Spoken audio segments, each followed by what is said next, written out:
السلام علیکم ګرانو ملګرو، هیله لرم چې روغ جوړ وئ او د صحت جملې وي.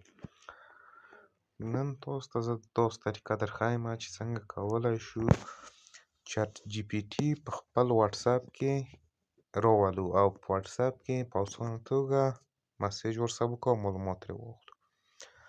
نو د هر څه نه مخکې موږ باید واتساپ انسټال کړو، باید واتساپ اکاونټ هم باید جوړ وي. په مخکینی ویډیو کې مې تاسو ته ښودلي څنګه واتساپ جوړېږي او څه رقم.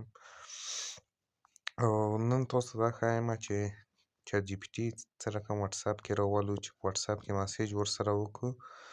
نو دا دی ما چټ جي پي ټي واتساپ ته راوستلی دی او دلته زه مسیج ورسره کوم او هر ډول معلومات زه د دونه ښلمه.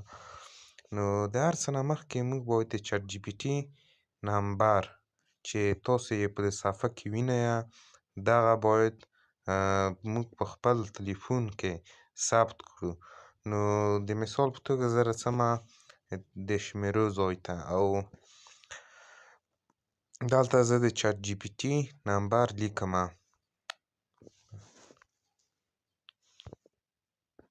کله مو چې د چټ جي پي ټي نمبر ولیکلو نو دا به موږ ثبت کړو. چې ثبت مو کړلو نو موږ به راشو هغه ته واتساپ ته.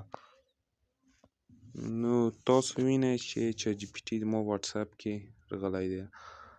هیله لرم چې ویډیو هم خوښه شوې وي. چینل سبسکرایب کړئ او زما ویډیو تر نورو ملګرو پورې څوک چې ضرورت ورته لري ورسوئ.